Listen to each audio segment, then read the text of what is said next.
on August 12, 2015. Tianjin, China, was shaken by a massive explosion. Initially, a fire broke out at a warehouse in the city's port area, leading to smaller explosions. Suddenly, a colossal blast erupted from the warehouse, caused by hazardous chemicals. The impact was devastating, shattering windows, leveling buildings, and causing widespread destruction.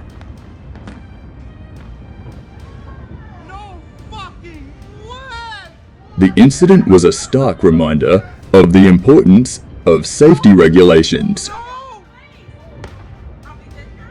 Despite the chaos, heroes emerged, including firefighters and volunteers who displayed remarkable bravery. The Tianjin explosion of 2015 remains a poignant testament to human resilience in the face of unforeseen tragedy.